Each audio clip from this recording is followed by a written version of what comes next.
Hello there, my very good friends. Andy Murray here for What Culture Wrestling, and this is certainly going to be something, because Bray Wyatt's WWE career across his many different guises has had more ups and downs than a couple of kangaroos in mating season. That's a disgusting thought. But look, the guy's been at the bottom of the barrel several times only to spring his way back towards the top.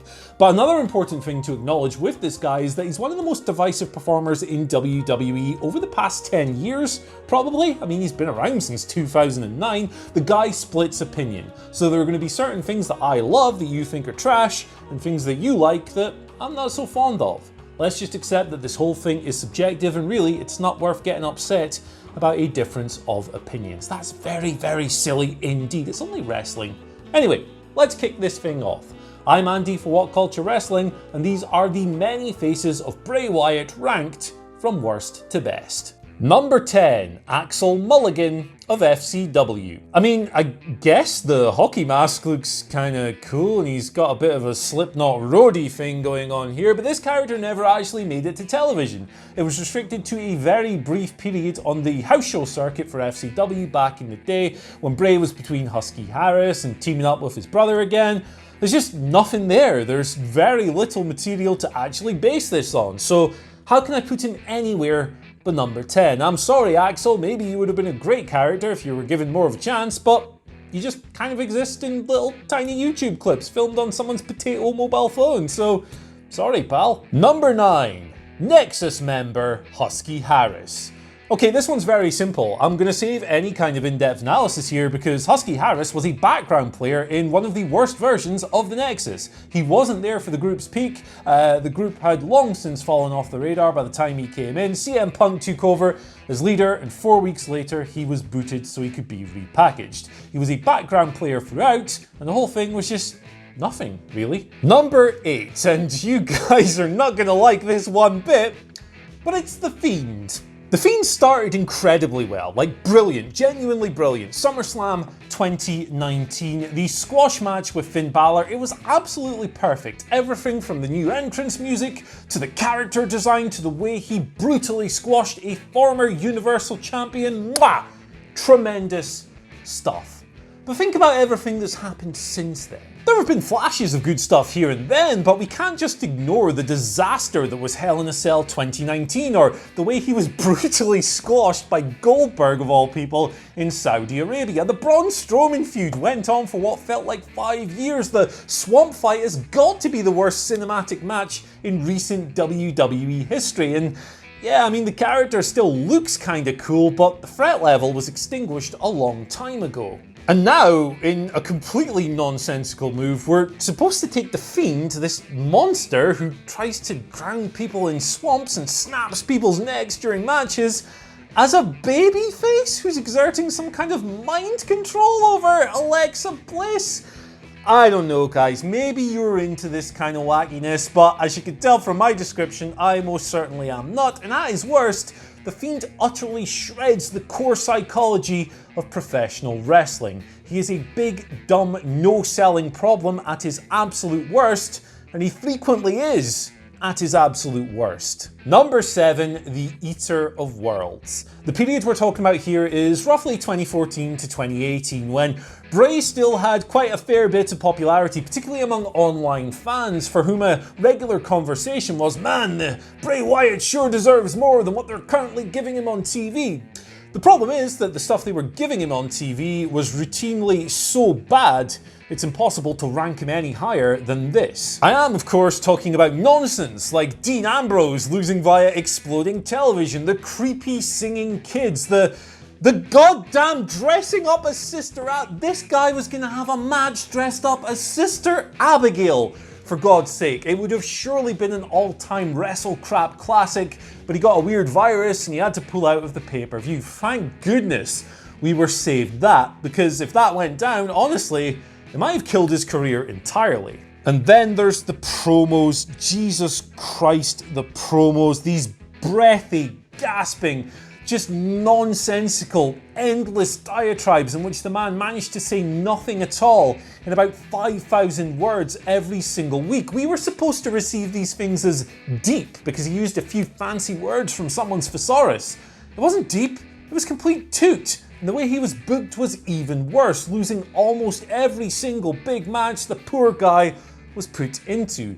This period sucked. It didn't work for the character, it didn't work for myself, and I'm willing to bet it didn't work for a whole lot of you guys as well. Number 6, the NXT Rookie. For many wrestling fans, their introduction to Husky Harris or Bray Wyatt as a performer would have been by NXT's first season as a reality show when Cody Rhodes, of all people, was his mentor. That is insane to think about 10 years later. But this, wasn't particularly great. It wasn't awful, don't get me wrong, but the original NXT format had its flaws. It had its competitors running through all these silly little tasks and obstacle courses and other kinds of nonsense that had absolutely nothing to do with being a pro wrestler. Now, Husky, for his sins, was booted off the show on week 11. He had a win-loss record of 4-4, not too shabby. And his run was okay. He wasn't one of the standout players, but he certainly showed enough to convince WWE that he was a guy they needed to stick with. He wasn't bunted off, he's still with the company today. He just, it's not really a period we look back on with any fondness. When you think Bray Wyatt, you don't think NXT and Husky Harris really, do you? So, it's a big old pile of nothing. That's why it's at number 6. And speaking of big old piles of nothing, number 5 is Duke Rotundo from FCW. With this entry, we are talking about the 2 runs that Bray had alongside his real-life brother, Bo Dallas, down in FCW. They were 2-time tag team champions down there. They had a solid little developmental run, and it laid the groundwork for what was eventually to come. But the problem with this stuff is that while there's no real lowlights, there's nothing that you can point to and go, that was an all-time stinker, he deserves to be number 10, Andy Murray from WhatCulture.com. By a similar token, there's not really any classic stuff here either. You can't go, this feud was amazing, this match was a match of the year contender.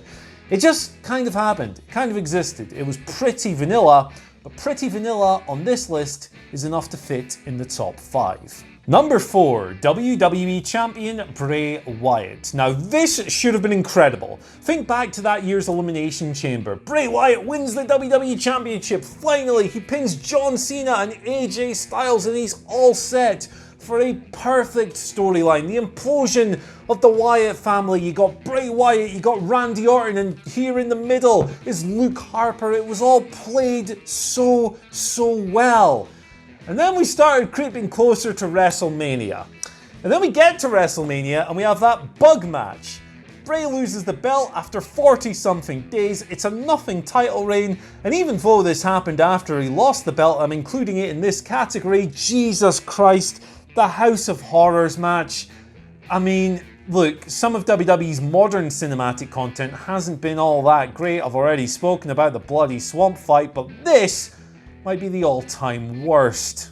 The thing about Bray Wyatt's world title reign is that if it wasn't for the bug match in the House of Horrors, we'd probably just forget about this. It would just be another basic run-of-the-mill transitional reign. It wouldn't be great, it wouldn't be good, but it wouldn't be a massive problem either. Instead, it was a steaming plate of poop. It was the equivalent of going outside, speaking to your mate, laughing, joking, and a big fat seagull dropping big lump of crap right in your mouth, just like that guy from Kings of Leon. Number 3, the Deleters of Worlds. This was a relatively insignificant period in Bray's career. It only lasted a matter of, months really, and teaming up with Matt Hardy on surface level didn't appear to make a whole lot of sense. The guy, Bray Wyatt, got duped in the Lake of Reincarnation during the Ultimate Deletion, and he came back exactly the same character, but somehow less evil. Not the most compelling genesis in the world, and they were a mid-card kind of babyface tag team act. They had the Raw Tag Team Championships, didn't do a whole lot with them. So why so high then? Well, it's because it emerged from one of the most disastrous periods of Bray's career. This gave him a chance to cut loose and just have some fun without the pressures of having to excel at something approaching a main event level. It got him away from all the hackneyed, hokey bollocks that the Eater of Worlds era had become. And it was just fun, man. It was a nice thing. It was a cool mid-card novelty act that the character desperately needed. You might see it as a demotion. I don't think so, man. I think getting away from all that garbage was a good move for him, and it helped freshen him up before he eventually disappeared. Number 2, the original cult leader. In my eyes, the OG cult leader version of Bray Wyatt is absolutely one of the most compelling because, well, yeah, it wasn't without its problems here and there. It was so far removed, years before any of the truly bad stuff crept into his career. And when the character came through, the guy was a breath of fresh air. Wyatt caught on immediately. He was compelling, he was intoxicating, he was worthy of those comparisons to Mankind, The Undertaker, and even Waylon Mercy. The Wyatt family coming together as a group in NXT, they were a genuine force of fear. And then they come to the main roster and you get the odd blip like the Kane feud here and there, okay, but you also get those brilliant matches with the likes of The Shield. And of course, without this period, who the hell knows what would have happened to the guy in his career? This was a potential career saver. Remember how rubbish Husky Harris and all that business was, and then teaming back up with Bo and it not really taking off? This gave Bray a chance to flex his true creative muscle. It was an absolute lifesaver for the guy, and it produced some of the most compelling content of his entire career. And at number 1, the Firefly Fun House guy. This version of Bray Wyatt obviously runs parallel with The Fiend at the moment, but it started after WrestleMania 35. Remember those original creepy vignettes with a little buzzard, Mercy the Buzzard, popping his head out the box and everyone going, ooh, what the hell could this mean? Well, it meant Bray Wyatt was coming back with another career-saving gimmick. The Firefly Fun House really caught on long before it was revealed to be Bray, but after that, man, it was genuinely brilliant stuff for several months. I mean, we're talking things like the Muscle Man dance going viral, the spot-on Vince McMahon impression, and we can take it all the way through to WrestleMania 36 as well. By far the most subversive and interesting of all the cinematic matches, the Firefly Fun House, in which John Cena and every complaint you've ever made about the guy's career was dismantled. Admittedly, the concept isn't quite as must-see as it used to be, and you don't get as excited for a Firefly Funhouse segment as maybe you did a year ago, but just think about all the great stuff that this version of Bray has produced. Going back to that original run all the way up to The Fiend's debut at SummerSlam 2020, and then of course the Firefly Funhouse match itself. Genuinely, when you call Bray Wyatt a genius, and a lot of people do quite regularly, this is the kind of stuff you want to be pointing at. Between this and the original Cult Leader act, that's where Bray gets his luster from. That's where he stands out as one of the most creative guys on the WWE roster. Anyway guys, that's it. My take is done, and gee golly gosh, I'm sure you've got a whole lot to say about it, so go ahead down in the comment section below. After that, you can like, you can share, you can subscribe, and you can ring the bell for notifications. Then follow us on Twitter at WhatCultureWWE and myself at Andy H. Murray, where you can tell me how wrong I am. Toodle peep.